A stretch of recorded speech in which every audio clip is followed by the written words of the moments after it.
Welcome back to Word Balloon, the comic book conversation show. John Suntress here, really excited about today's show because finally, after many years of hoping to talk to this guy and meeting him at a comic book convention, I finally have the opportunity to talk with the wonderful artist Mark Simpson, who we all know as Jock. This is an amazing artist from England. If you're not aware of his work, let me rattle off some wonderful credits to his name. He and Andy Diggle back in the day co-created The Losers for Vertigo. What an incredible run. They also did a great Green Arrow Year One, whose influence you can see on the television show. He and Scott Snyder and Francesco Francavilla all did the wonderful book Batman, The Black Mirror, an amazing story about Dick Grayson taking over the Batman role. Bruce Wayne's not even in this story, if you don't remember. Dead, or presumed dead. And Dick has taken over the role and has to face the son of James Gordon Jr., and what an incredible book, both artistically and story-wise. Really, the three of them really just made something exceptional. He and Scott Snyder have gone on to co-create Witches from Image Comics. In fact, they're getting back to Volume 2 in the months ahead, which is great. And Jock on his own even did a Savage Wolverine story for Marvel. And, we also talk about his conceptual artwork for films like DREDD and EX-MACHINA, all represented in this book, The Art of Jock. Will Dennis does the text for the book, and by the way, he's on this interview as well, and it's great to welcome Will back. Will, of course, was Jock's editor for The Losers, and also on, Scalped, he got Jock to do covers for that wonderful series from Jason Aaron and R.M. Guerra. So it's a great opportunity to talk to these guys about this wonderful book, but also about Jock's career. So let's, you can buy the book, by the way. It's available starting tomorrow, Tuesday, September 20th, but it's available for pre-order at Amazon.com. And also, while you're thinking about Jock, we can also talk about some of the great other trade paperbacks that are available with Jock's art from In-Stock Trades at InStockTrades.com. The Loser trade paperbacks are all in ARC form, and you can get things like the second ARC, Double Down, for 45% off, just $7.12. You can get Trifecta, a wonderful story, for 45% off, $8.24. The Black Mirror is also available in hardcover, 45% off. Again, Scott Snyder, Jock, and Francesco Francavilla. It is $19.24. They've collected The Losers in 2 hardcover volumes, and Book 2 is available at 45% off, $13.74. Also, Witches, the first arc of Scott Snyder and Jock's creator-owned book, is available for 45% off, and it's just $5.49. Check out all the great deals at InStockTrades.com. They are waiting for you with great value, great books at great values. InStockTrades.com. Word Balloon is also brought to you by the League of Word Balloon listeners. Thank you, League, for your support.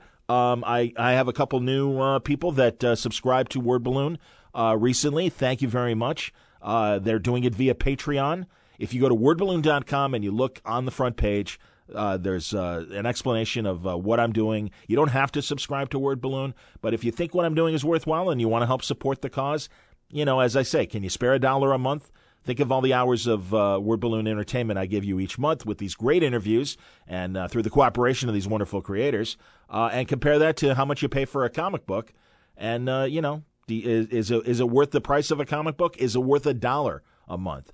If you could even do that, that's terrific. If you can't, don't, I know kids are listening that are still students, and I would not ask you to spend money you don't have.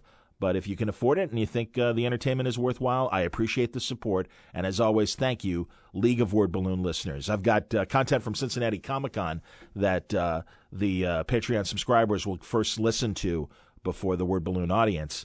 And I look forward to presenting that this week as well. But today it's all about Jock. It's all about Will Dennis, and it's great to have them on talking about The Art of Jock from Mondo. It's a great book. It is worth your attention and your money.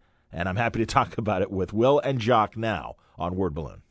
I have literally been waiting years for this, and I'm so glad to finally have this opportunity. I'm welcoming back Will Dennis to Word Balloon, and very pleased to finally have Jock on a Word Balloon episode. Welcome, guys. Thank you. Hey. Great to hear you both, and congratulations on the new project, The Art of Jock.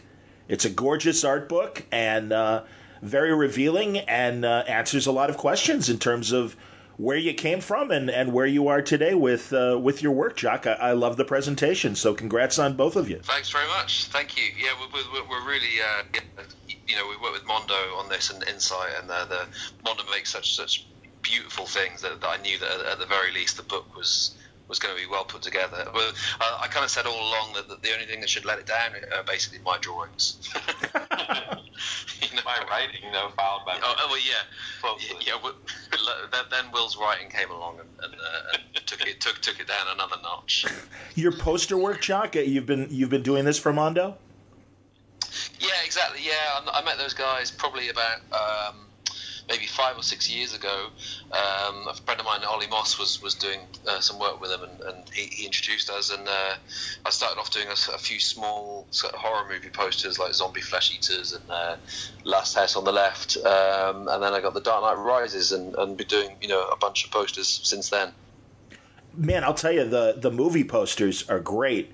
And it's funny, I'm going to ask you about collaborating with Francesco Francavilla later. But I really hadn't seen them since the book came out, and they really are fun. And honestly, yeah, I've seen some stuff like some of the tie-ins to Dark Knight Rises and things like that. But yeah, the full-fledged like movie poster stuff just it knocked me out. It's terrific.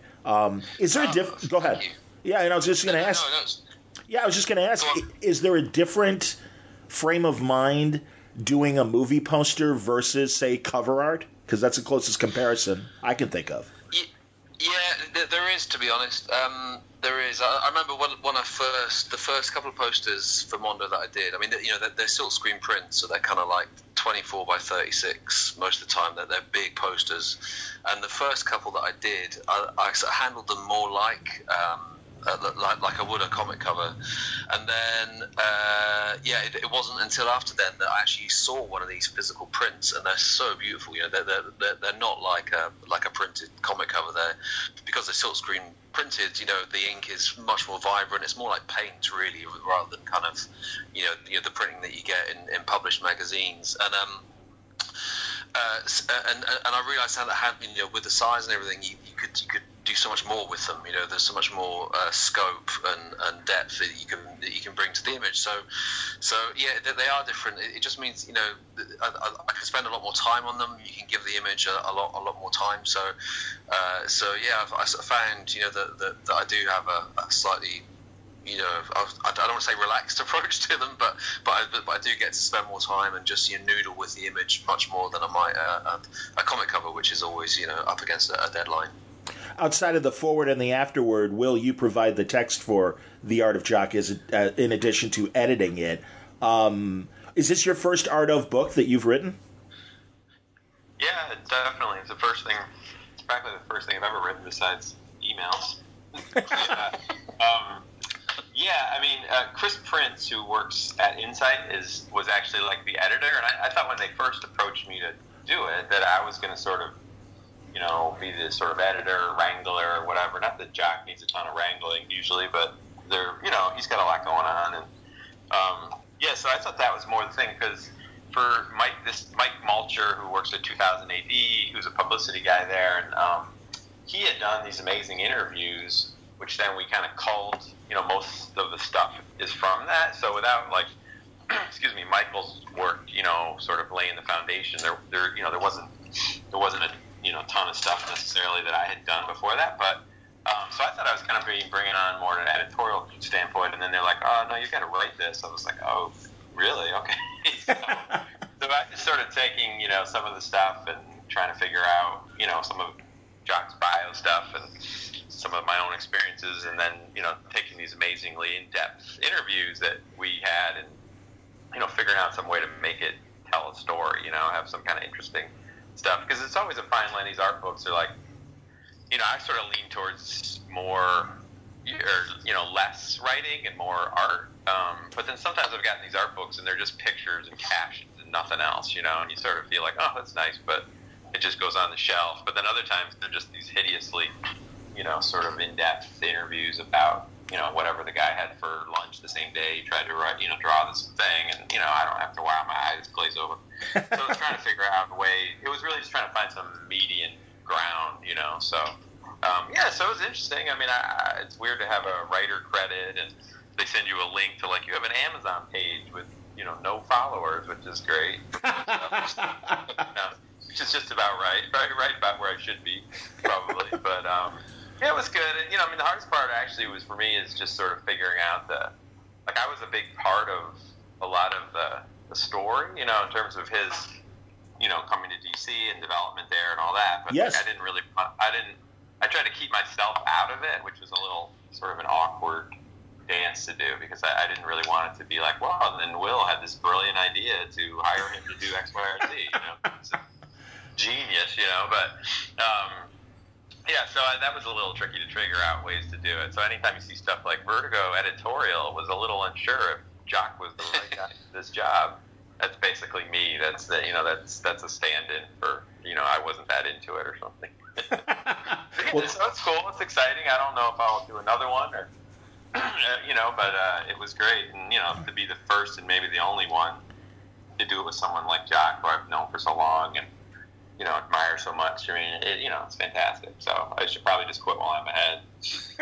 Well, this is the purpose of this conversation. It'll fill in those blanks in terms of your participation in the projects, and certainly getting Jock to Vertigo and everything. So let's Jock, let's start pre-Will and talk a little bit about your comic beginnings at 2000 AD.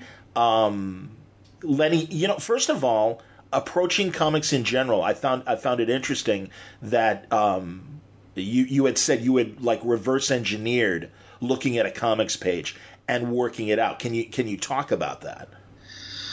Sure. Yeah. I mean, comics drawing sequential pages is pretty much the hardest thing that I think I do.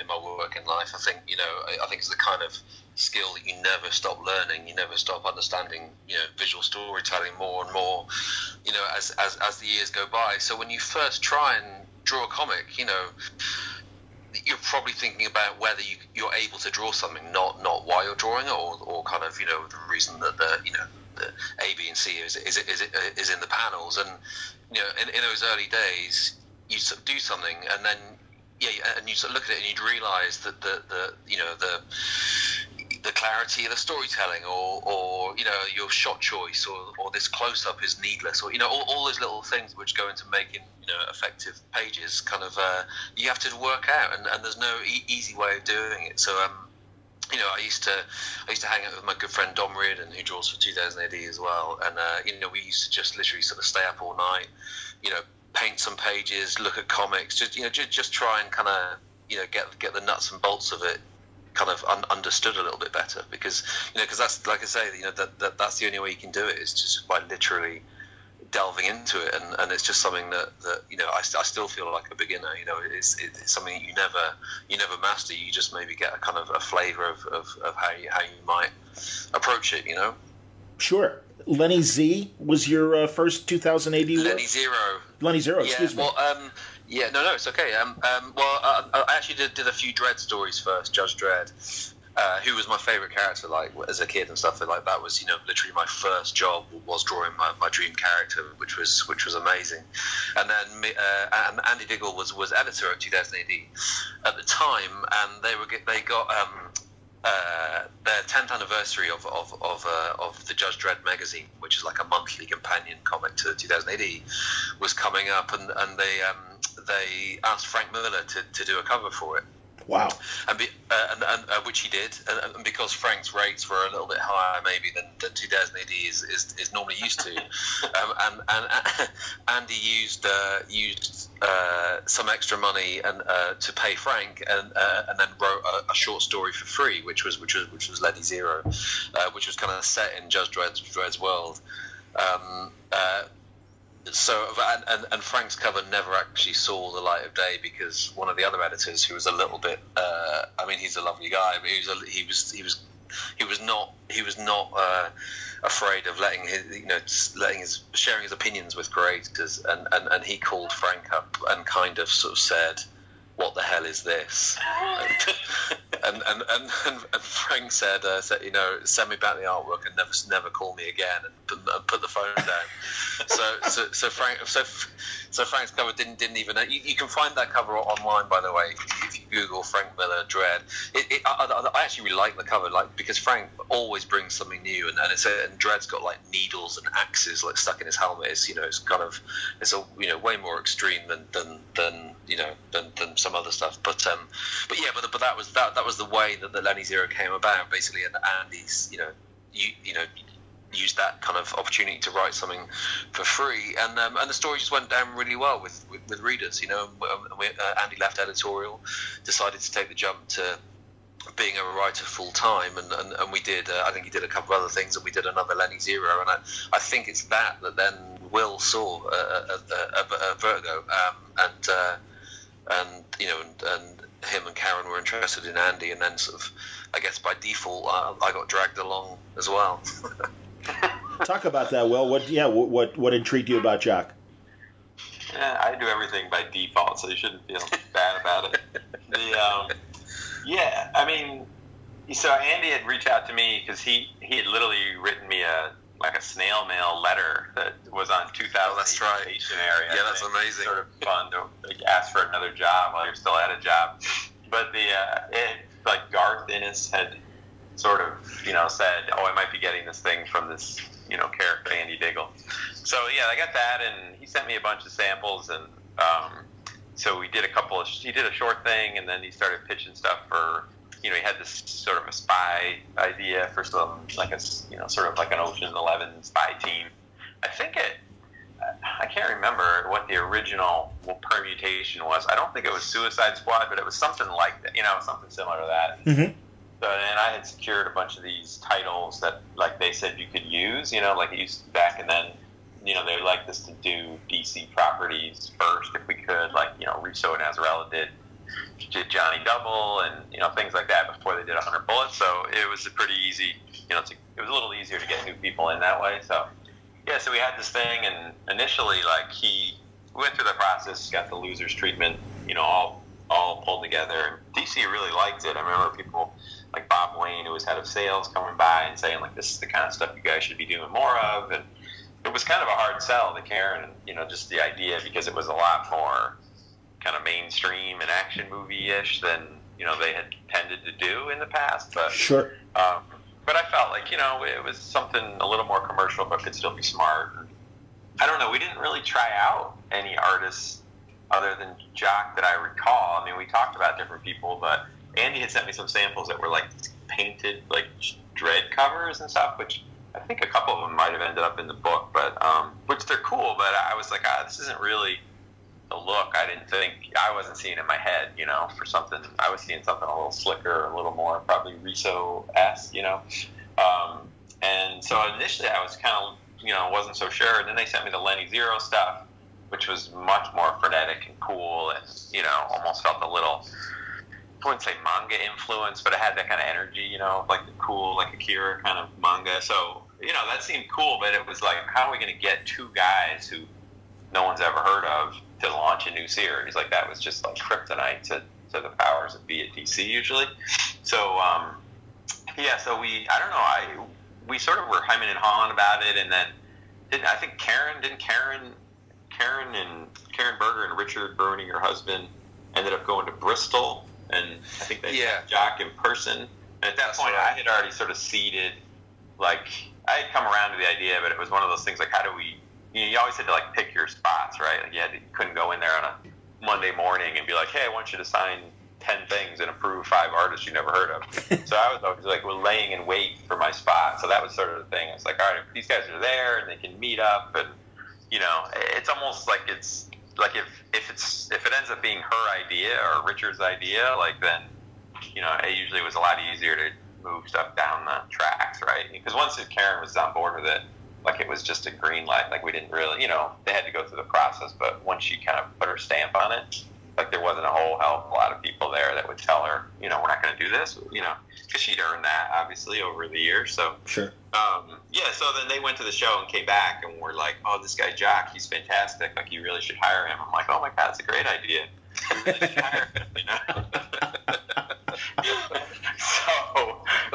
So then I gave him Mike Carey. I think was like he was doing Hellblazer at the time and was nice enough. Like he, we do fill-ins and I said, oh, there's this guy, you probably heard of him, but could he do an issue just sort of as a tryout? Because like Jock was saying, I mean, doing sequential art is it's a beast. Like it's really a grind. I mean, no matter how fast and good you are, I mean, maybe you're going to do a page or so a day, but it's a real labor. So just to see what that was like for him, like, hey, we need 22 pages and we need them in 30 days or something. So like let's see what happens. So so I don't know. So so that was all approved, and Mike Carey wrote this cool script about John running around London, and then I think didn't you guys, Jock, go up to the town and walk around and stuff? Andy was living there at the time, actually, and we literally. So the story was John Constantine, running around London, sort of. Well, there's a bit more to it than that, but visually, that's what he was doing, and I mean, Andy literally spent the whole day tracing the steps from the script, going down all the lanes, all the right roads, all the cathedrals and everything, and so I could take reference photos, and so I could get it exactly right. So. It was quite an adjustment going straight into that, like Will says, straight into like a black and white monthly book. Even from having done quite a few stories at 2000 AD, it's still there's nothing like a monthly, the monthly grind of drawing comics. But that seemed to go pretty well, and people seemed to like the issue, and then we went straight into the losers from there. I'll tell you, man. It blew my mind, first issue, right away, and that's the job of the artist, is to get people in, through the front door. And your cover and your interiors were so greatly unique, and then thank you, man. Oh, for real, man. No, honestly, and I'll be bugging Will for Andy's contact info after this conversation, because honestly, it really, I just come back to comics in '99. 100 Bullets was its own mind-blowing experience, and really, you guys, and then two Human Target, Peter Milligan and Cliff. Jesus, I mean that's and also, and I forget the other artist's name that did. Javier Pulido. Javier Pulido, absolutely, man. Jesus. No, it was great stuff, and that's the thing, because I was more into. It was so great to see crime comics, and I would even, although this is more heist and espionage and foreign intrigue, I'd kind of dovetail that into that. No, that was what I wanted. I didn't want magic. I didn't want supernatural, and that's the thing. Those three books really fit the bill, and it really was exciting to see that stuff. So no, it really felt like your style was very dynamic. I know, Will, in our previous conversation, you said that they kind of had to go back and sort of rework that first issue, right? Yeah, I mean, Andy, it was longer. We were doing 30-page first issues then, and Andy, poor Andy, I made him write a whole bunch of drafts of that, which I didn't usually do. I don't think notorious for that the way some other people are. That usually I felt like if we could get it, in a few takes, so to speak, then it probably feels a little more fluid, But he had like the first 15 so pages were all like the guy recruiting the team. There were cool scenes like kind of he was driving a limo or he was doing different things like recruiting all the team members, which is always a great sequence like in a film. Sure. But in this it was page 16 or 17. And like we hadn't met the whole team. We didn't know what they were up against. We hadn't done anything. We were like running out of real estate. So and he kept massaging it. He'd do these drafts, and they were 5% different, 10% different, whatever. And finally, we're like, can I swear on this podcast? But absolutely. It was just sort of like, fuck this. Like, let's just start here. Like the big heist that starts on page 17 or whatever, which ends up being the first pages of the issue. But like people can figure it out. Like they're not stupid. Like they can figure it out. And I'd rather they were, confused for 5 minutes than bored for 25 pages, right? So it's just like, we'll just throw them right into it, and then we'll go from there. And I think ultimately, I don't even think that those scenes were eventually used, but I don't think it was for a couple of years later, where you actually saw how he actually recruited the guys. But so then we gave it to Jock, and it just go ahead. No, I was just going to say, I can remember actually Andy said that we didn't ever do those scenes properly. We kind of revisited them a little bit in like the second book, like Island of Life or whatever, where they all came into the cinema, and it was almost the same kind of feel, but those original scenes were never used. And in fact, I think Andy said that literally none of his first draft was in the final draft of the Losers issue 1. It was totally all all fresh basically. But I mean, I gotta say, I mean, and what it's such a good script, and these twisting and turning sort of his sense of storytelling and action sequences is like, for me he's kind of the best at that. He's got such a good gauge on pace and action beats, and and with the Losers as well. I was going to say earlier, John, when you were talking about it, and thanks for your kind words, by the way. But we always set out to try and make a comic that you could give to anyone. Yes. Not being entrenched in kind of comics continuity or whatever. Just you could literally give it to someone off the street, and the hope was that they could get it, they could follow it, so that was kind of our intention with the Losers, so that was nice to hear. Well, that was, I think to this day, I think it's the best #1 script I ever worked on. Of all the projects I had. I mean, #1 scripts. There's some good ones. Scout #1 I thought was good. Sure. There's some, but it's like they're all certainly of a really high quality, I think, but like they're hard, right? They're hard to get just enough to make people want to come back.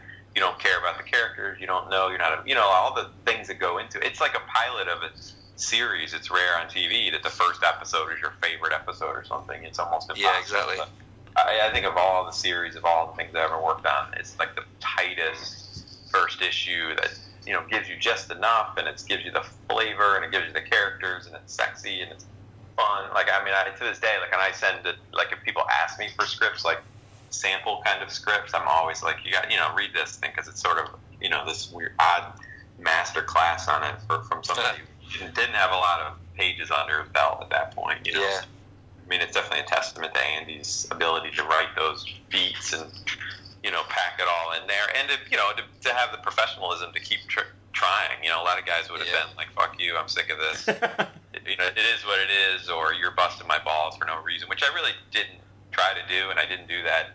I don't think I often did that in my career. I certainly didn't try to ask for changes for the sake of changes. Which is definitely an editorial philosophy that exists. That if you're not asking for changes, you're not doing your job, kind of thing. But sure. That wasn't really my philosophy. But yeah, I don't know. So I think it worked out okay. Well, and as you guys say, I did take it to friends who had stopped reading comic books and showed them, and I'm like, look, this is what comics are today. And again, great story, but yeah, they were knocked out too by your art, and they're like, man, I don't remember seeing this kind of art in a comic book. They weren't aware of, the guys like, Dave McKean and some of the others that were so interesting from a design and art standpoint that, were the exceptions when they were doing stuff. And I know, Andy, rattle off some of your inspirations as you approached comics, the people who came before you. Or I'm sorry, Jesus, Jock. I said Andy. Yeah, I was going to say. Where's Andy? Let's give Diggle a call and get him on board. Love that. We're talking about him so much. Let's get him in. Sorry, Joe, can you repeat the question there? Sorry. Certainly. No, some of your art inspirations prior to you getting started. Yeah, sure. I mean, it's I loved Vertigo in the 90s, and I loved the fully painted stuff. Dave McKean, Bill Sienkiewicz is still a favourite. Kent Williams I thought was great. And what I liked about them is they were painting. And before my first published DREDD, I was painting comics. I wasn't drawing black and white comics. And it was actually Andy Diggle that phoned me when he was editor of 2018 and said, "Can you do 12 pages of black and white DREDD in a month?" And I just sort of said, yeah, I guess I can do that. And guys like thought Sean Phillips, Duncan Fabredo is fantastic. Mike Mignola obviously as well. I just liked people with a strong design sense that could draw well, and I guess were interesting. That's and then 2018. There's so many good artists from when I was growing up that I just completely kind of changed my outlook on things. People like Mick McMahon, he's not so well known in the States, but some of his work for 2008 was just stunning. And 2008, of course, was your kind of Steve Dillon's, Brian Bolland, Dave Gibbons. They all started there. Sure. So it was really amazing to get that kind of introduction and that level of quality in the comics that I was reading as a kid. Because sometimes, and I don't mean this in a funny way, but sometimes American comics can feel more diluted and more kind of like a kind of what's the word?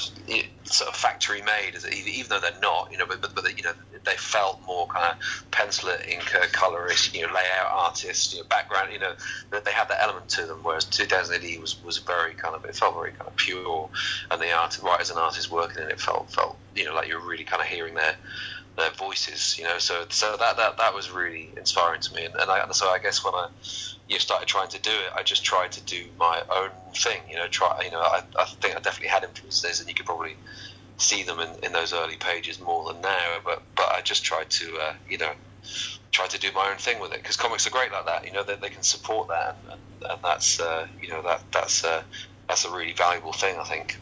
Yeah, that's a good point about the 2008, because you could flip through that. Because I used to get it when I worked in a comic shop in the 80s, and you could flip through it, and each story it could be totally different. Absolutely. Black and white, and the next one's painted, the next one's something else. Yep. Yeah, where comics, there definitely was like a house style that was pervasive at Marvel, or a house style at DC. I mean, even if the artists individually, a lot of them are just like some of my favorite artists or whatever, but it's just like, you definitely, that it is interesting that it will allow you to sort of just approach it purely like, this is what I'm going to try, and that they gave you like an opportunity to do that, which is, thank God, right? Yeah, exactly. Yeah, exactly. Rogue Trooper with Gibbons was totally different from Sinister Dexter. I mean, those were two of my favorite 2000 AD, strips and everything. And I'm forgetting who drew Sinister Dexter back then. Probably about 100 different people. Really? Sinister Dexter was in it like nearly every week. Simon Davis, who still paints, did a lot of them. But loads of different guys drew Sinister Dexter. I get you. People. Well, back to the Losers. Did it end on its own terms, or did you guys have to, end it sooner than you wanted to? No, it totally ended on its own terms. In fact, around about issue kind of 24, we did 32 issues, around about issue 24, 25, I think Andy even offered, he spoke to Karen and said, do you want me to wrap this up if it isn't selling so well or whatever? And she was like, no, just do it's fine, do what you want to do with it. So the 3-year storyline was exactly what we had planned, and it finished exactly the way that he intended with that last, I mean, that last page, when I read it, Jensen giving the bird to another character saying "fuck you, company man," and it's like the end, and it's just like, whoa, that was always his last page, So no, and again, to give credit to Will and Vertigo and DC as well, we were two completely unknowns, and they sort of let us run with it, we really didn't know whether it could have been our one and only job, if it tanked, that would have been that. But as it turned out, it's the Losers kind of. I mean, they made a movie out of it. It's kind of maybe one of those times where it kind of worked out for DC. They probably made more money from the movie than they did from our little comic. No, I hear you. Sure. I'm glad you mentioned the movie, because I like the movie, and it's slightly different from the book, but I also think the timing of its release kind of made it misunderstood to the audience, and actually too, I don't think the movie really got a great benefit from a clear sense of what they had, because I think it was talk about it. I'll talk about it enough. You guys talk about it. I mean, the cast was amazing to start with. I couldn't believe those guys, and I sort of felt like we benefited from maybe Sin City doing so well, because I think Sin City was pretty much just a literal, kind of adaptation, which did very well, and the way Hollywood works, kind of, I think they saw that working, and they seemed more keen to kind of, follow at least sort of the visuals of the comic. Like, for example, when me and Andy visited the set, obviously I knew, like, Chris Evans, for example, was playing Jensen, and I thought he'd probably wear little round Lennon glasses, but beyond that, like, who knows? And we're on set, and we're chatting to Zoe Saldana, who plays Aisha. Yes. And then she looks over our shoulder and just goes, Jensen. And I turn around, and like, Chris walks towards us, and he's got the same facial hair. I mean, it was ridiculous. He'd grown these long sideburns, this little goatee beard that I only put in the comic just as in whimsy, just to make him kind of visually kind of a bit distinct. And the poor guy had to, like, grow this ridiculous kind of sort of goatee beard and sideburns and wear them for, like, 3 months. But to have literally a character that had only existed, I was going to say in my head, but also on paper, literally walk towards me and shake my hand was the weirdest thing, and they really did. They looked so the part, and they're all brilliant actors as well. I mean, like, tone wise, I was The Losers isn't exactly Shakespeare, but I was surprised by how light the film was. I think it's funnier than the comic. Agreed. They had a great time on set. They all got on really, really well, and those moments of kind of that sort of vibe between them, I think, are some of the strongest bits of the film. And lots of the action sequences were the same, but they kind of happened for different reasons in the film. Like it was almost like the connecting tissue was changed. Like Will said about that first scene in the comic where it literally dives right in. That sequence is in the movie. And I would love to see a cut of the movie where it starts with that and just throws you straight in, as opposed to kind of, I think they put the flashback at the beginning, so you get the setup of all the characters. I mean, it's amazing that it got made. I'm still proud of the comic, and the movie didn't really do what I think sort of they were hoping for it to do, but it's still amazing to me that it exists, and that's great.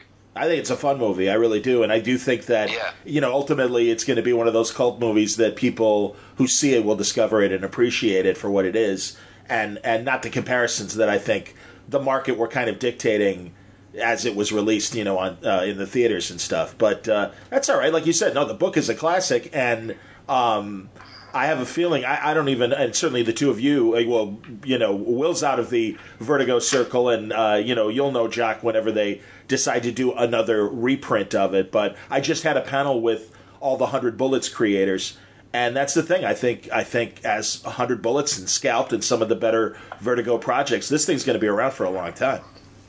So, nice going. Yeah. Yeah. Yeah, it's not a question, it's more a statement, but yeah. So, no, way to go. Well, moving on to, you guys continue and you do Green Arrow Year 1, and, now there you're stepping into a reboot of an established character. And as far as design, because certainly there were a lot of different designs to choose from, Mike Grell's run, and certainly the classic and Neil Adams reboot of the 70s and stuff. What were your thoughts as you were approaching this project? Well, again, following off, what's the best way to describe it? Like, because Green Arrow Year 1 was really, we got to, me and Andy somehow kind of managed to shoehorn just the kind of thing, the kind of storytelling that we do. We just managed to shoehorn it into a mainstream DC book, because the only thing we had to worry about was on the very last page. He had to look like the Green Arrow and be kind of crouched over Star City, and it says like hey, I'm the Green Arrow now. Like, that was the only bit. That True. was the only thing that we had to kind of like worry about, like continuity wise or anything. We could literally just tell our own type of story, which was at the time it was hopefully a kind of fairly sort of fast paced gripping action tale. And, sure. And we did follow the kind of the ABCs of his origin story with being shipwrecked on the island and all that kind of stuff. But visually it was, which is something that I've kind of stuck with even through a lot of the film work that I've done as well. It was kind of his costume. It was kind of function over form. It's like and then Andy wrote this brilliant line when you first see him in a hood, and he just says, that it's just to keep the sun off. You understand? And it's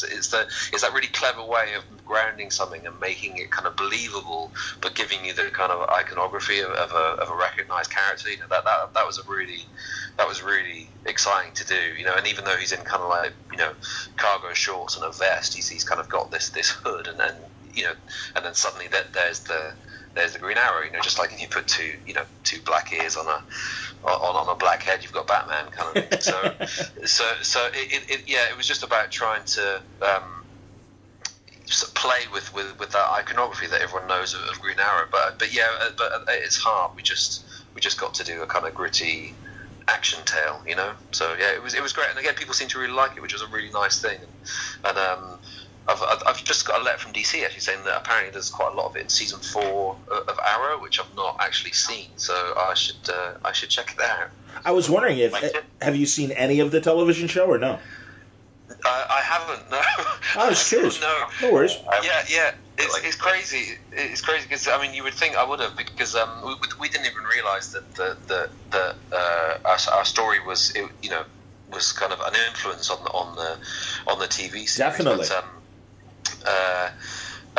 I haven't is the short answer, which seems crazy. But my kids are huge fans of it, and they were talking to me one day about, he's on this island and all this stuff happens, and they're referencing there's some character Diggle on this show. Yeah.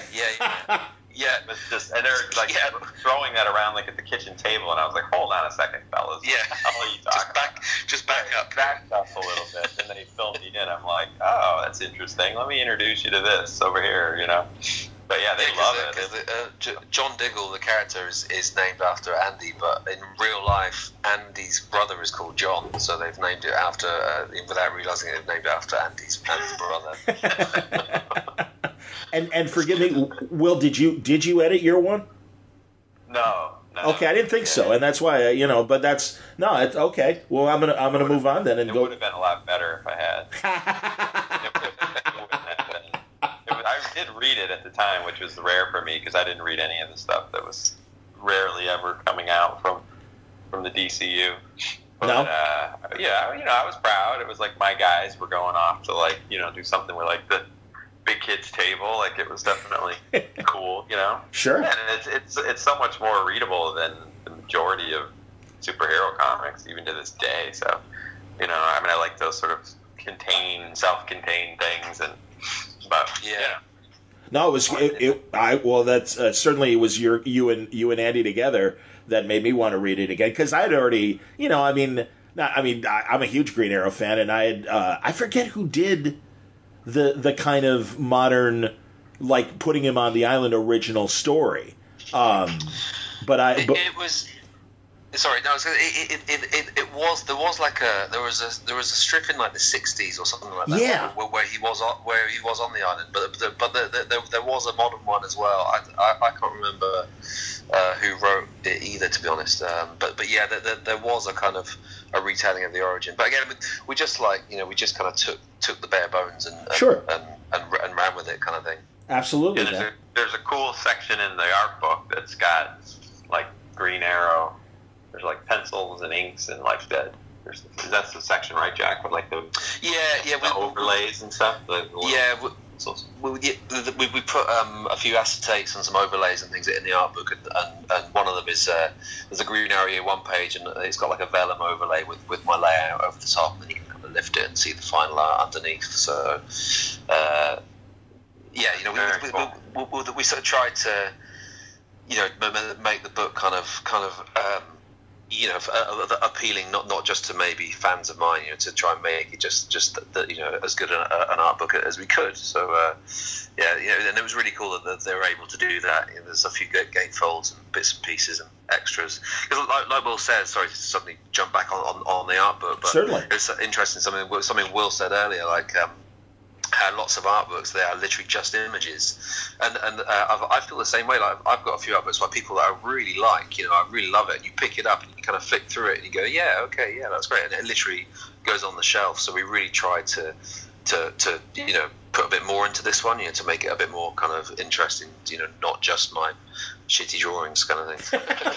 Yeah, it's definitely like process stuff and behind the scenes kind of stuff, and you know, trying to balance. And I mean, for me, it was important to try to get in there, like, you know, what's like the work that it takes to do it, and the time that it takes to do it, and the process that it is. That it's not just, oh, you know, he's a genius and this stuff just comes out fully formed. You know, like it's long hours sitting there trying to come up with these things, and you know, he makes it look very kind of effortless at the end, but it certainly isn't, like, during the process, you know. So I think, you know, to try to show a little of that. I mean, Insight was great about doing some of these extra things that, you know, costs money and sure to prop, I'm sure, and all that. Yeah. It's definitely, I think it's definitely for fans, you know, are going to be like, oh shit, this is really, I mean, the people who've seen it, like when they see the acetate of like there's a Batman, you know, cover, and you know, so, you know, it's just like, wow, this is worth the price of admission kind of stuff, you know, which, yeah, I mean, I think we're both really happy with how that all came out, for sure. Oh, that's great, guys, because honestly, Will was kind enough to send me a PDF of the book, and it is great to hear that kind of process stuff that you can actually, you know, touch and feel is part of it, because, again, I just came back from the Cincy Comic-Con, and guys like Jim Rugg, the artist, was talking about, you know, he's including a lot of process stuff that he sells at tables and makes available to his fans. And I know, too, from a writing standpoint, that's what some people appreciate about my podcast and some of my interviews, because the writers really go into writing process and stuff. So, yeah, it absolutely is more distinct to have that in your art book than the average art book that, as you say, is just text and drawings. So, very cool. It definitely took me back, too, to, like, you know, I used to actually get the art boards, right? I mean, they would send in the pencils, and I'd have to send them to an inker, and they'd let her right on the board, or I'd get the final, you know, we'd wait every morning for this FedEx delivery that came around, you know, 10:30, 11 o'clock in the morning. And, you know, they'd literally on a cart come and hand you like a stack of pages, and I'd have a stack of, you know, Jock pages, Riso pages, like a painted cover from somebody, you know, like it was, like, to physically hold these objects in your hand was like a thrill every morning, you know. So I think the book does a nice job of sort of conveying a little bit of that sense of just how hands-on it is, or, you know, probably was more in the past, but, you know, that there's still at some point, like, you got to sit there and do this and create this thing out of nothing, and that you can actually hold it in your hands, you know. Like, I missed that part of the process for sure. So pretty neat. It was cool that they were able to put that in there, you know. Really cool, yeah. Now, we mentioned Batman, and I got to ask about Dark Mirror, because what an interesting everything about that. And Will, did you edit that? No, I remember at the beginning, like, when they were trying to cook up a lot of the stuff for that, and, you know, I had helped get Scott into the Vertigo with, you know, my assistant Mark Doyle had sort of found him and got them, and, you know, they had struggled for a long time to get that American Vampire thing off the ground, and then they finally came to me and were like, well, what can we do to get this to happen? And, you know, so we sort of, you know, I was somewhat instrumental, I think, in trying to, you know, finally getting that over the goal line. You know, they had done most of the work. So, yeah, so, you know, I remember, like, when they first started talking about this and doing that sort of stuff, and, you know, I'm pretty territorial about the guys I've worked with, so, you know, I still consider Jock, like, oh, he was, like, kind of one of my guys, you know. Sure. Will, I'm totally one of your guys, just so you know. There's no way that any other editor is claiming me. No way. So, you know, so no, I wasn't, but, you know, it's thrilling to see. It's, you know, see these people, you know, people that you sort of work with really closely, like, go on to these, like, amazing, like, high-profile things, you know, and knowing that they're going to deliver the goods too, which is always nice, you know. Excellent. Well, I've spoken to Francesco and I've spoken to Scott about Black Mirror. So finally, the missing piece. Tell me about, because really, for people who don't remember, there are so many levels to Dark Mirror. I mean, the way you guys did the storytelling. Black Mirror. Pardon me, Black Mirror. Excuse me. Yeah. Because it's such a great story. 11 issues in Detective Comics. Batman is missing because of Infinite or Final Crisis, so it's Dick Grayson as Robin. You've got James Gordon's son. You've got the Joker, and these two different stories, the Joker story and the James Gordon Jr. story, colliding ultimately and stuff. No, it's, and again, Dick Grayson as Batman having to solve this case and unsure of himself in the role. So that's the character standpoint. First of all, talk to me, Jock, about how they presented this to you. Yeah, originally, actually, Scott just phoned me totally out of the blue. It was, I think, on like a Friday before going to Comic-Con. What year would that have been? Maybe. What year did it come out? Maybe 2011, maybe something like that. Something like that. 2012, something like that. And he just called me out of the blue, and the Losers movie had just come out, actually. So this would have been 2010 then, in that case. And me and Andy were keen to do Snapshot, which was another kind of create your own thing we had, and with the Losers movie having just come out, it kind of made a lot of sense. So even though it was and Scott called to talk about Batman, and it was definitely really, really cool to be kind of considered as an artist for detective. I wasn't necessarily looking for a company book at that point, and I don't mean to sound blasé about it, but I was keen to do some more create your own stuff. Sure. But there was, I don't know, I just had a really good feeling about Scott. Almost like that kind of, I had a kind of, instinctual kind of in my belly, feel like talking to him. I just had a good feeling about it, and we hung up. I said, let's meet at San Diego and chat about it properly, kind of thing. And then we met up. I think Scott mentions it in the he wrote an afterword for the book, actually. Yes, you can read it there. But he. As soon as he told me that it was James Gordon's son, that baby that fell off the bridge at the end of Batman Year One, I was just like, that's great. Why has that not been done? Sure. And the whole experience working with Francesco, the editorial as well, like it was a really, a really nice time. Like there's no other way of putting it. It was like everyone sent everyone else everything they did. So often when you work as part of a team, someone will have a back and forth with just the writer, or the other artist will send something to the editor, and I don't get to see it or whatever. Sure. But with Black Mirror, everyone sent everything to everyone else, and it was a real, it just seemed like a really. It was a great team. It was really enjoyable to work on, and what was really cool about it as well was, really, I mean, Scott had done American Vampire, but really this was just a random, detective story, detective comics run. There wasn't really anything that was going to set it apart from anything else. But I don't know. There was maybe a little bit of alchemy or whatever you want to call it. And I mean, Scott has obviously gone on. I mean, to prove himself as one of the finest writers we've got. And he showed it, straight out the gate on Black Mirror. It just felt like I don't want to sound too kind of sort of fanciful, but it felt like a slightly magical time. We were all just kind of similar to maybe doing the Losers. We were just sort of hungry for it, and Scott was obviously keen to do what he wanted to do with Batman, and even it being Dick Grayson, which when he first told me it was going to be Dick, I was a little bit disappointed. I thought, if I'm doing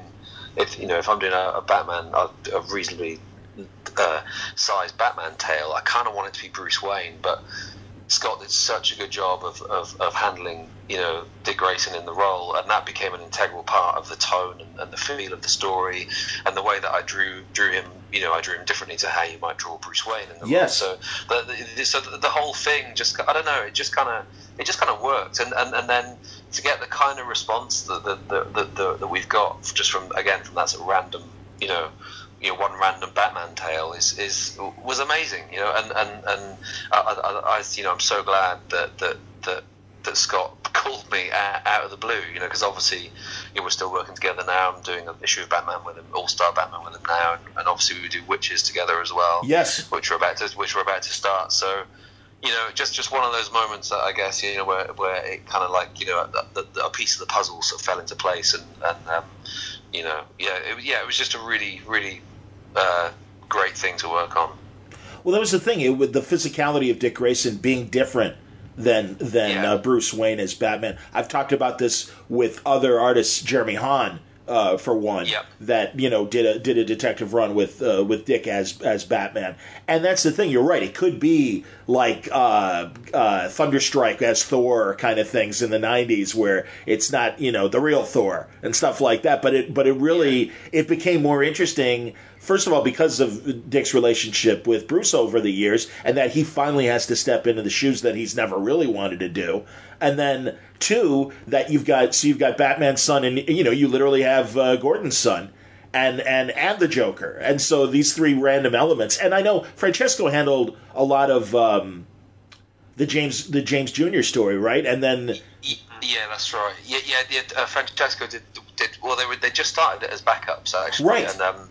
And then I think the comic lost some pages or something. Was it like remember when comics got culled to 20 pages rather than 20? Or there was something happened and we couldn't carry on doing the backups after maybe 3 issues or something.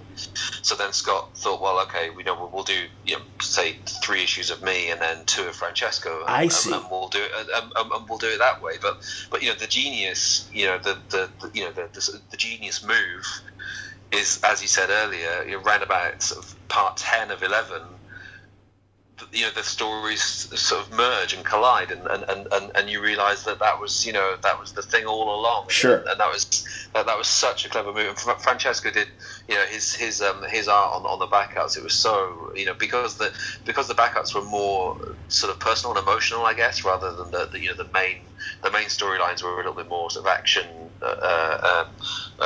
I guess, but Francesco did such an amazing job, and then for us to kind of collide. And I think on the last issue, or was it the issue before last? No, it was the last issue.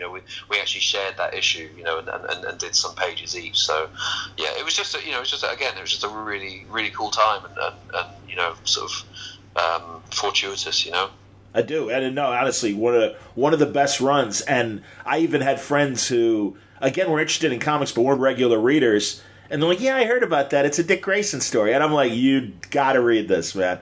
And then I could hand it to friends, and they're like, oh, God, this was really good. And they were really surprised. And again, both you and Francesco, the art and stuff, they're like, man, I just don't remember seeing comics that look like this. And I'm like, yeah, that's what's going on today is guys like you guys. Sorry, I was going to say, that's really cool to hear, because, again, I think I said earlier, it's amazing that with comics you can kind of have a distinctive style. I mean, like Will says, that there's been lots of kind of house styles and things like that over the years, but actually you can just kind of have a kind of distinctive voice, I guess. And there's guys today like Sean Murphy or Francesco, or sure, so many people that they don't draw like anyone else. That they draw like themselves. And I think I love that about comics. I love it that you can that you can do that, and maybe that does sort of remind me of even more like the 2000 AD years, where you had just these amazing people doing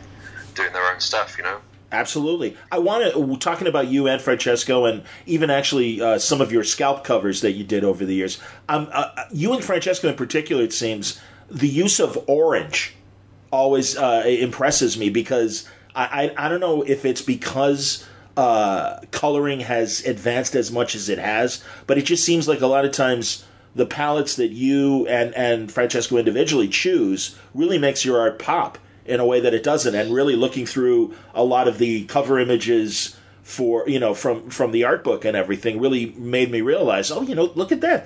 There are these tones that sometimes I associate with Francesco, and I'm like, oh, look at that, Jock's doing this stuff too. So talk about your color choice. Well, with Scalped, which Will did edit, by the way. So yes. We can we'll get Will back in the conversation. Exactly. Exactly. I mean, I guess you're right that the colouring has advanced. As technology has advanced. And Photoshop is such a powerful tool now. And with something like Scalped, for example, the sort of warm oranges was a kind of that maybe a kind of sure. I don't want to say an obvious choice, but it's definitely like a distinctive color that we can use for that kind of story setting, and those covers are a little bit more painterly for me as well. So and actually orange is a very sort of rich color. So I probably did have a bit of orange bias on those scalped covers. I don't know. Will, do you remember? I actually thinking about it. I remember on that first cover, the first couple of sketches I sent, like Dash, the main character, was really saturated, like yellowy orange, just as a kind of tone choice. There was a bunch of those, but then there were some pink ones too. Deep reds choices. That, sure. I think that's probably what separates him from a lot of other artists, is that the choices are bold. It's sort of it's like he sends it in. A lot of times it'd be like, oh, I thought it might be. He might send you two choices, but there's one that's the obvious one, and it's sort of, but it's the one that maybe he was not quite as, like, oh, what do you think of this, or is this going to work, or, like, he wouldn't send it in, like, oh, this is the one, like, print it, motherfucker, like, so it would come in, like, just like, I think this is the way to go with it, but, then he might have the version that, 99% of the other guys might have sent in, which looked perfectly fine, but it just didn't have that, like, like the risk to it or the bite to it, so, I think there was a lot of that, and it was always just, whatever seemed to suit I think there's color's a weird thing, because I feel like I would go through stages where I'd look at my cover wall, I'd have all like 3 months in a row of covers up for every book, so, you could have as many as 20 or 25 covers that you were looking at any one time, between printed and sketches and, solicitation covers. And they'd go through these weird stages where you were just like, oh, everything's blue this month. Like, why did that happen? I don't know. Like, it was always a weird, like, we'd always were commenting on it. Like, my assistants over the years, you'd sit there and look at the cover wall where you were chatting, meeting or whatever, and it'd be like, wow, everything is really orange and pink this month, and then next month everything would be blue, or it'd all be black and white with, like, a dash of color. Like, I don't know. It's just, who the hell knows? But it's that weird, sometimes you would just go through these phases where, or you'd see all the Vertigo covers, and 5 out of 10 would sort of have a similar palette, who the hell knows? I don't know. It's a lot, maybe now it's easier to explain because people see what other people are doing, and some of these guys are like vomiting out this stuff all day long, so you can see whatever the hell they're doing all day long. But it was just like, I don't know. There's weird. It's definitely a thing that would happen a lot, that we would comment on, like on an editorial side, that things would start to sort of go in these weird waves, But it's true. Even my wife's an interior designer, and it's true every year. There's like a color that's the color, or it's fashion or whatever, It's just that's the, this is the color. And I think companies like Pantone and like paint companies, like by the end of the year, like essentially they have awards for like, this was the color of the year, and it's some, funny purple color or some mulberry color, whatever the heck it is, some kind of saffron. Chartreuse. Exactly. So right, and, I don't know. It's funny. Color, it's definitely a much deeper discussion than I have the vocabulary for. But I'm glad you said that, because honestly, people are like, why don't you talk to Lauren Martin, and why don't you talk to some of these other wonderful colorists? And it's like, because I don't have the vocabulary to have a really good conversation. And I would say the same thing for lettering. Mostly I let like a Chris Eliopoulos come on and say, all right, you tell me what you're doing, because I don't even know how to begin to ask you what you're doing. And coloring. Yeah, I don't know. I was like over my head. I was like definitely in the deep end most of the time. I was sort of. It was like a feel thing, Like for me, it was always just like a feel thing, Like I just felt like, okay, sure, that feels like the way to go, I don't know why it does, but it does, So that's the thing. There are definite, there are kind of rules, and there's color theory, and various colors, suggest different emotions, and there are all those kind of things. But actually, at the end of the day, it's entirely subjective color. It's like like Will says, is like, do you like it or do you not like it? Do you respond to it or do you not respond to it? And that's what I go for when I'm working. I literally have no idea what I'm doing when I'm starting a cover, and I just kind of like find it along the way. And sometimes you find it a really interesting way, and other times it's a bit more it's harder work to try and kind of pull it together and to try and get something out of the image. But Yeah, there aren't really any.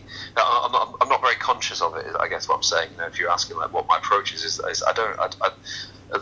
Even as the years go by, I kind of try and think less and less about it, and just think about.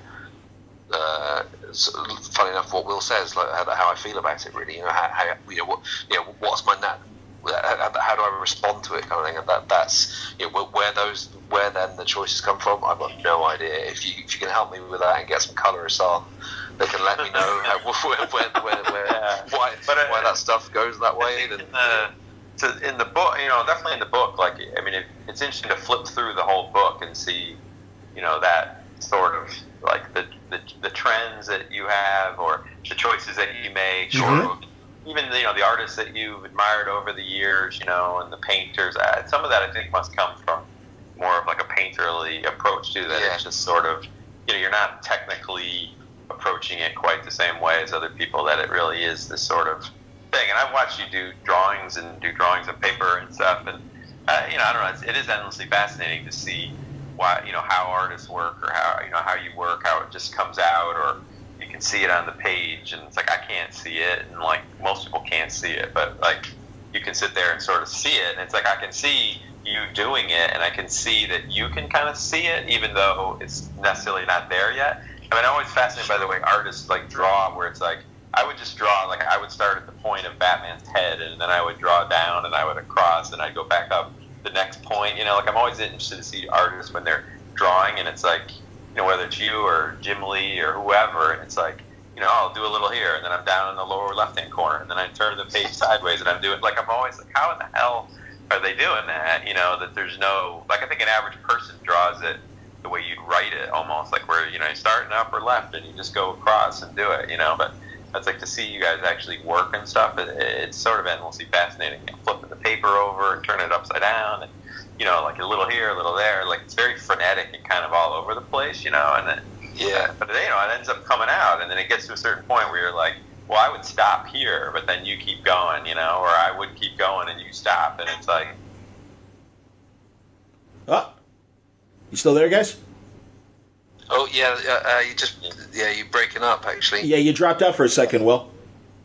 No, I just said it's an amazing to watch that, process, like the actual drawing process, because I can appreciate it, but I don't have this ability to do it, Sure. It's a completely foreign thing, so anyway, for whatever that's worth. No, it's cool. I mean, coming back to the book, I guess, is just that, we tried to capture some of that in there, whether it's between the art that was selected or some of the descriptions or the interviews, whatever it is, like just, Mike Mulcher did a great job of, there's a lot of process talk and that kind of stuff, and even if it doesn't always land, in terms of, this is why I did this, I think, for a person who might be an aspiring artist or a person who just wonders how the hell this stuff gets done, hopefully there's stuff in there that people will find, somewhat helpful or interesting, or absolutely looking or whatever, Oh, definitely. And that's the thing, I kind of don't want to,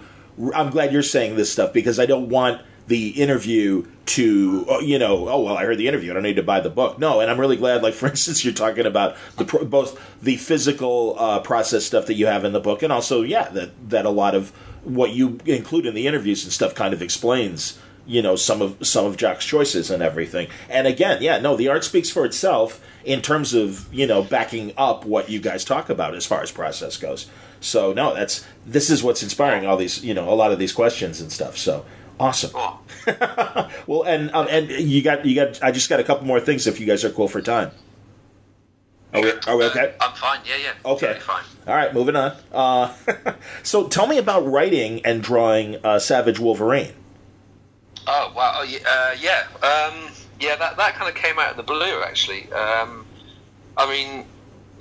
Literally the first bit of dialogue I ever wrote was in a Marvel Wolverine comic. So I would say that, on reflection, I would love to do more. Do you know what the thing about it is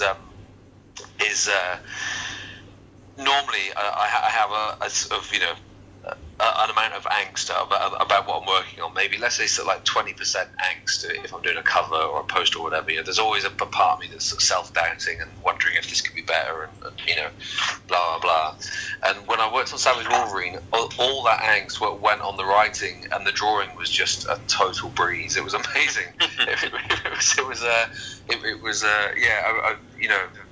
Just a pleasure to draw. But yeah, it's something that I've always wanted to do is write and draw. So a lot of my favourite guys, write and draw their own stories, and again, going back to the thing of comics having a kind of purer voice. Obviously, if you're writing and drawing, that's that you're getting a pretty, you're sort of mainlining the creator really there, and so it's something that I'd love to do more of. Basically, it was great to get that opportunity, but it literally just kind of scratched the surface. Sure. Well, and I was wondering, it sounds like it was a good experience then, and you do want to do more. That's great. Yeah. I'd love to. I mean, like I say, it was a steep learning curve to be honest. Sure. Writing wise, but that's fine. That's how it goes. It's great. I worked with Janine Schaefer over at Marvel, and who was massively helpful and was very sort of supportive of kind of what I wanted to do. Because again, she sort of said, you've literally you can do whatever you want, and then drop the mic and go. And it was like that's quite an attractive prospect. So I sort of pitched this kind of weird, sort of almost like a heavy metal kind of European science fiction futuristic story, with Wolverine, and she was just like, yep, go for it. So it was really great. No, it's always cool to see him outside of what would be a conventional environment for him, and putting him on another planet certainly helped. So it's like I feel like some of the concepts that I had, like I just didn't have the writing chops to put them down properly. Like the whole thing of setting in the future, the idea came from like Wolverine regenerates, right? Sure. He can essentially never die. So right. So if you put him, let's say, literally like 1 million years in the future, all the other humans would have evolved to some degree around him. I don't know what we're going to look like in 1 million years, or whether we're even still going to be here. But let's say we are. Like all the humans are going to have evolved, but he's still this small, hairy, aggressive thing. Like he's literally going to be the most. He's already an outsider, but if you put him in that environment, he's literally going to be the most kind of singular, different, weird creature, than he already is. So that was the concept. But I didn't really touch on that enough. Well, the one thing that I wanted to do was actually kind of go back. It feels like the story I did was like Act 1, and Act 2 was going to be they go to Earth, and that's when we find out where the human race has got to. Fantastic. Yeah, so we'll see, but it was good fun, like I say, and a really good opportunity, and it's something I'd like to do more of for sure. That's cool. And tell me about going back to Witches now. Were you? And forgive me because I forget. It's been I read a ton of comics. Did you do Did you do the first arc with Scott as well? This is a co-author. Yes. Yeah. Okay. Good. Yeah. So, man, first of all, I did talk to Scott about the first arc and everything, and. Again, another panel that came up over Cincy Comic-Con weekend was a horror panel.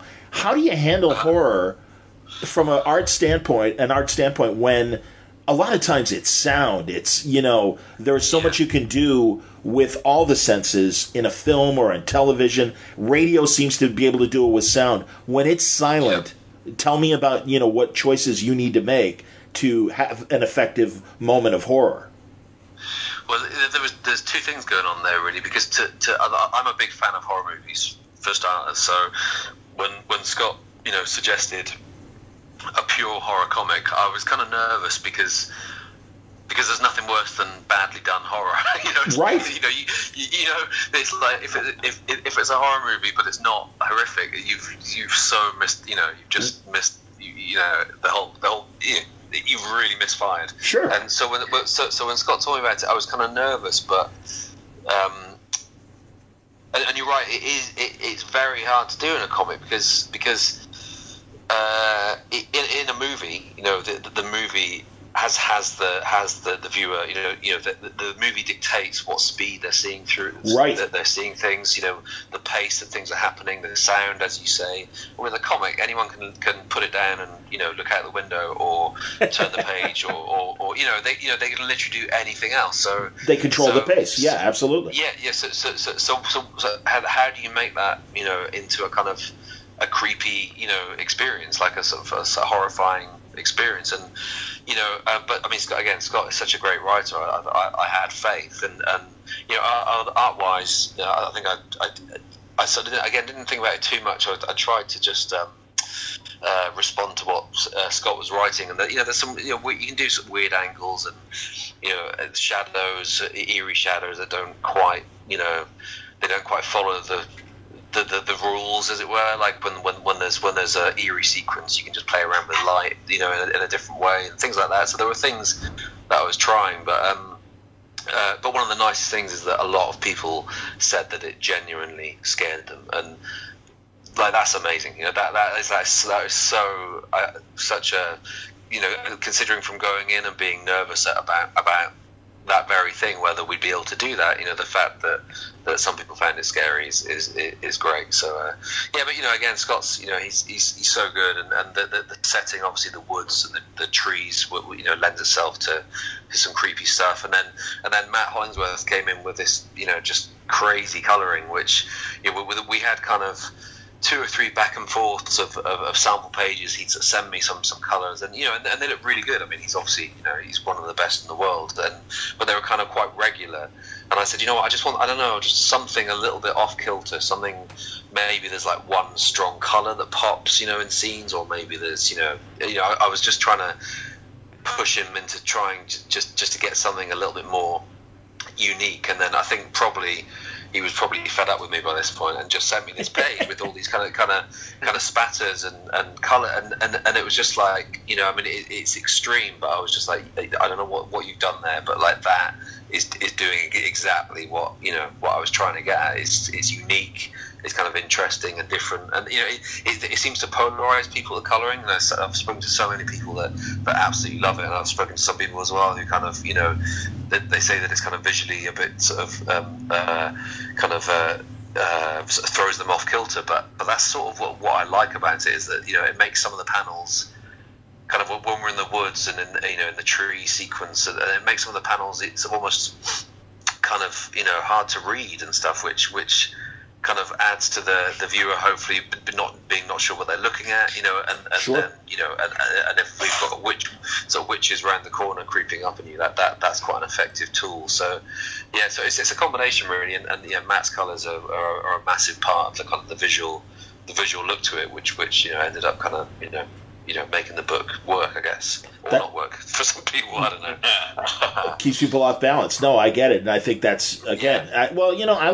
I like challenging comics. I like a comic that me too. And it should challenge you, and you should spend as much time with it as it needs to be.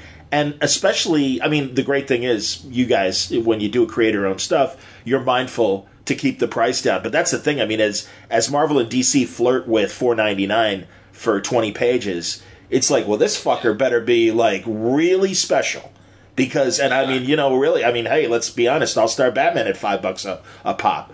And, it's like, okay, I mean, that's, you guys are setting the price. And certainly Batman is an easy gamble. But I think, with image books and stuff, I love the back matter that a lot of the teams are putting in. And I just think, too, that, the story itself should be challenging. It's something you want to spend time with. Sure, yeah, and as a point with the price thing as well, we did it for $2.99 for like 30, well, it was 30 pages of story, and the trade at $9.99 as well. Absolutely. We had lots of back and forth about that, but we just wanted to try and get it in people's hands, because like it's essentially it's the equivalent of like an independent horror movie. It's like that's not everyone's cup of tea kind of thing, So anything we can do just to make it more accessible and to make people think, well, do you know what? I'll give this a go.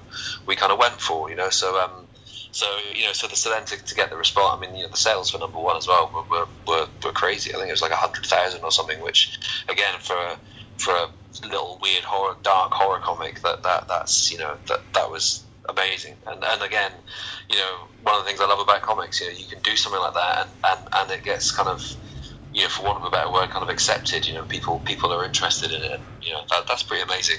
Will, are you editing Witches? No, they're good. All right. No. Say it again. No. Yeah, no, I don't. No, I'm not editing it. I don't know. You guys have an editor on it? Yeah. We on the first art we had David Brothers at Image. Yeah. Oh yes, I do remember that. Excuse me. Okay. Yeah. I feel bad when I don't give guys credit, you know, for doing that stuff. So yeah, that's.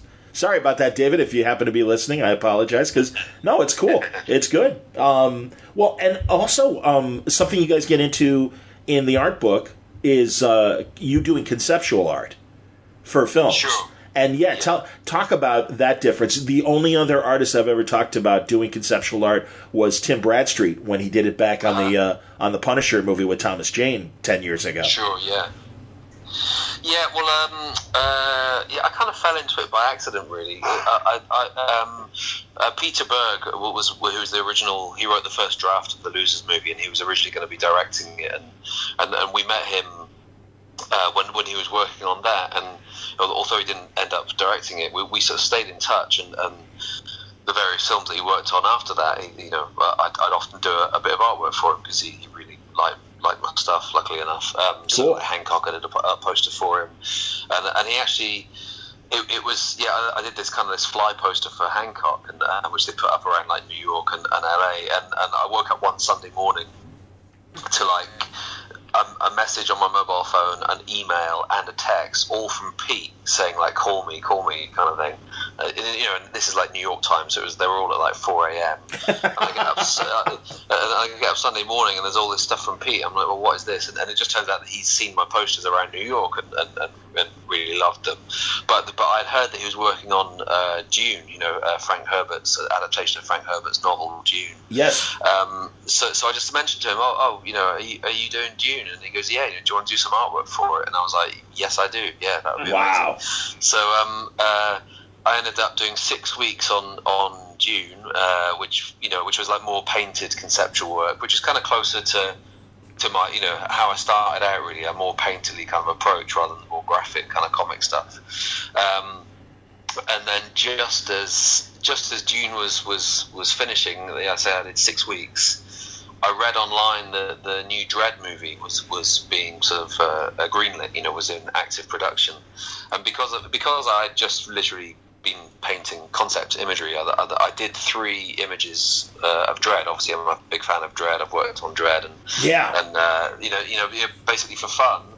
And I put one of them online, and I had 2 others online on like a directory online, and IO9, the website, found all 3 images and threw them up as a news story that they were official concept art from the new DREDD movie that was in production. And I was like, oh my god, this is really bad. This is really bad.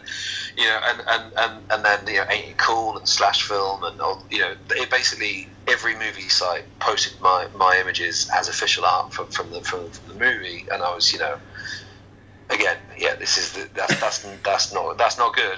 And I got an email from one of the producers saying, "Can you call us, please?" And I was like, "Oh no. This is really bad.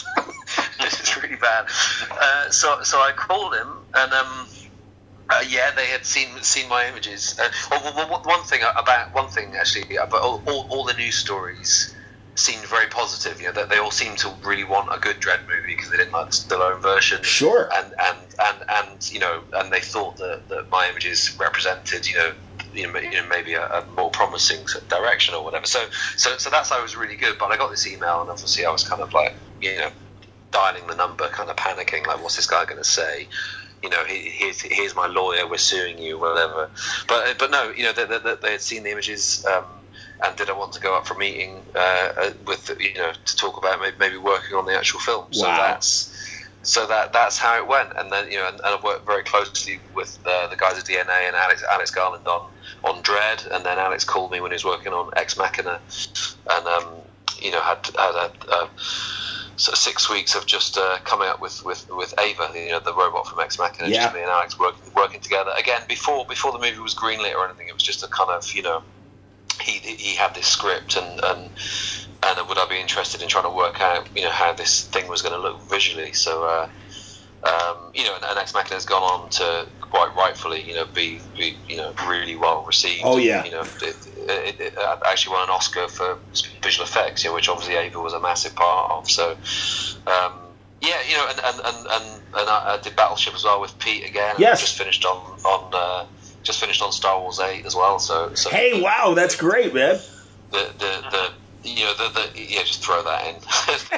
Oh, by the way.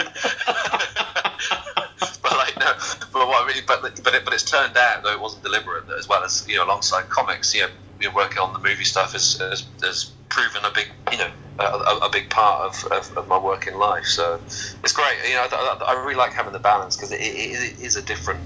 There's a different mentality and a different approach, but it makes you flex slightly different muscles, I guess. Yeah, but I really enjoy doing both things. So yeah, I feel very lucky. Well, I'm glad they're in the Bart book as well, because I think really interesting stuff. And again, a different example of your style in a different format. So the joke. Yeah. Go ahead, yeah, please. I was going to say, we try again with the book. We sort of thought long and hard about what to include, and we've got like the comic section, we've got a poster section, which has a ton of the Mondo posters that have basically never been republished, because Mondo just do them as limited prints and then they're gone. Sure. And then we do have the movie section as well, which has Ex Machina and a big section on Ex Machina, a big section on Dredd and things. So we tried to put as much in there as we could. So hopefully it's of interest to someone. No, I think so. Great. Seriously, the art book has turned out great. Is it out now? Is it available now? It comes out on the 20th, so next September week. 20th. Yeah. Okay. Next Tuesday. It was definitely a thrill for us, and we were really lucky. We got Jim Lee does the intro, and Peter Berg did the forward, and Scott did the afterward, and the companies were really generous with giving us the permissions for stuff. Guys we'd be remiss if we didn't mention something our good friend of ours, Jack Mahan, who works at DC Comics for years. He was instrumental in getting the DC stuff, because without the DC stuff, DC's generally pretty reticent about giving stuff for this, because they do their own books and they don't necessarily know what you're going to do with this stuff and whatever. And without that, we didn't really have a book. So guys like that really came through. But this is based on them long relationships and trusting us that we weren't going to screw it up too badly. And a lot of stuff. The guys at Mondo, Tim and Justin, Eric, and a bunch of those guys that all work there, and they've been terrific. It's just been a completely I don't know. There were different points when the book didn't seem like it was going to happen, and then it did happen, and then Insight kind of came in and said that they wanted to do it, and so it became this joint thing. So so the regular book, or I should say regular, but the mass market book comes out on Tuesday. But Jock, you're going on a little mini tour around the UK, signing tour. Yeah, the UK and Ireland. I'm going to London, Glasgow, Manchester, Dublin, and then down to France as well. Not for the book, but straight that weekend as well with Urban Comics, who prints our stuff over in France. So it's like I was chatting to my friend Lee Garbutt the other day, I came over to San Diego with Lee this year, and he's only flown about 5 times, and I think I'm going to be flying more times in that week than he's kind of ever flown in his life. So it's good though. But the response to the book has been so good. Normally I've got a Batman book to hide behind, or sure. A Witches or something, and this is kind of just me. So it's so. I feel really grateful that people seem to be really interested in it. And just on a personal note, I just want to say that obviously Will has really been instrumental in so much to my career, and it's I'm so happy that he's written this book, because it means an awful lot to me that this book is out. So and like Will says, the relationships that we've had and with everyone, with Pete guys at Mondo, I'm very proud right now. Oh, I got a bit emotional there, guys. Sorry. No, that's awesome. Dude, you've made your mark, and I'm really excited that, now it's time for an art of book of yours, because it was clearly easy to fill this stuff with incredible images, amazing stories, great process pieces as well. So no, your time came a long time ago, Jock. Everyone's catching up with it now, as far as really, like you said, you hide behind good projects. No, you make good projects, and you're a huge part of why these projects are so good. So it's well deserving. When I did just see you in San Diego, and will. And not to rush you back to the States, but was that it for this year as far as you being in the States, or anything coming up that you? I'm going to be at MondoCon in Austin in October. Cool. The guys at the guys at Mondo started doing one show a year, and this is the third year, and it's great. Those guys, they're the best, and the show reflects that as well. As there's movie screenings and posters and amazing collectibles and toys and stuff. It's and Austin's an amazing place. So I'm going for my third year there. But beyond that's the only other show I've got this year. Okay, man, no worries. And when does Witches come back? I'm speaking to Scott in the morning, literally tomorrow morning, and he's starting writing it. So okay. So soon. Basically, excellent. Very, very soon. The delay is my fault, because I've had the other projects, and I've been away from home working. So but we're literally starting it. In the next few weeks, I'm going to start drawing it. So excellent. Thank goodness, because it's been a long time coming. So I'm really looking forward to working on it. Wonderful. And your issue of All-Star Batman, when is that coming out? That's issue 6, I think. Okay. So, couple months? A few months. Yeah. Yeah, exactly. Yeah. Excellent, man. Well, again, September 20th for the Art of Jock, and certainly go to your local comic stores if to catch up on any great Jock projects, whether it's The Losers or Savage Wolverine or Green Arrow Year One, some of these other wonderful things. And, like you said, I guess the Mondo posters, you'll have to see what's still in print and what's out of print. No, great body of work, and a wonderful conversation, guys. I really appreciate you coming on, and both of you continue. Thank you. Yeah, truly, continued success. I hope you'll both come back, because I enjoy talking to both of you. Thanks, You've always been really supportive of all the books all along, and all the guys that we work with, so thank you for that. Appreciate it. That's Will Dennis and Jock. The Art of Jock is available for pre-order, but it comes out tomorrow, and you can pre-order it now at Amazon.com, but it will be available on Tuesday as well. But what the hell? You're listening to me now? Pre-order it, Amazon.com. And if you can, go through the Word Balloon portal and really take advantage of it, and I get a little kickback for that. So I hope you enjoyed the conversation today with Jock and Will. I certainly did. It was all brought to you by In Stock Trades and InStockTrades.com.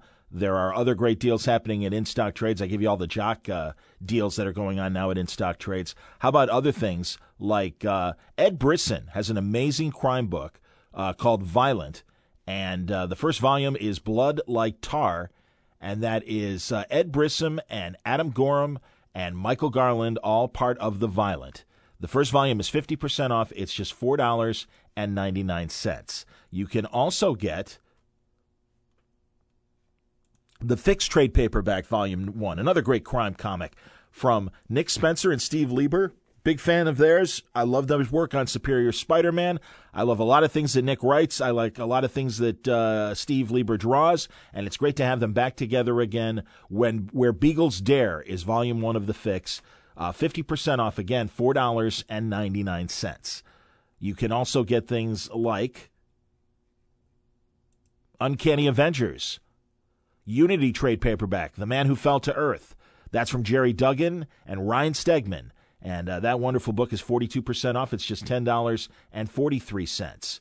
You can also get Scalped, the hardcover book, Volume 5, and that deluxe edition is 45% off and only $16.49.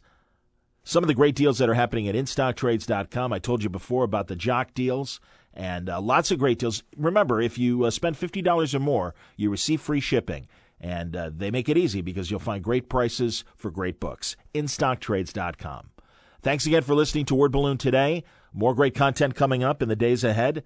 I've got interviews in the can coming your way from Brian Bendis and Rick Remender, and even have a couple other conversations scheduled for this week, and others that have been promised, and we just haven't made the connection yet, so I don't want to give any other names until I finally got them in the can. In addition to 5 hours of Cincy Comic-Con panels coming your way, featuring the 100 Bullets creators, Brian Azzarello, Eduardo Riso, and Dave Johnson, a great one-on-one with Brian Azzarello, a great one-on-one with Marty Pasco, a creators panel featuring Ryan Brown, Jim Rugg, Sarah Dyer, Alexis Zerdi.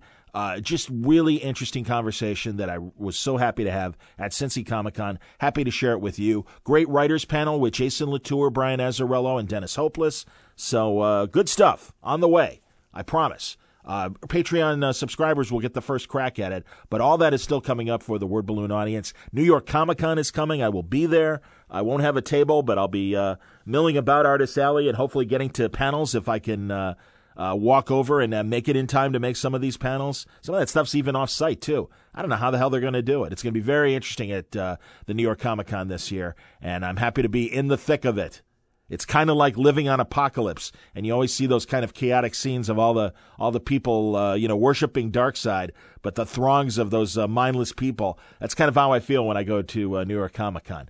Don't get me wrong, it's a great show, but we are jammed in a tin can. That's what the Javits Center is, and that's why they've had to try to expand in the last couple years. But it's interesting. They got stuff going on at the Garden. They have stuff going on at the Hammerstein Ballroom. I don't know how it's going to all work out, but like I said, I'm glad to be a part of it and hear firsthand from attendees what they think of all this. So looking forward to giving you that feedback and more from New York Comic-Con in the weeks ahead. Until next time, thanks for listening. Word Balloon is a copyright feature of Shaky Productions. I'm speaking in tongues. Copyright 2016.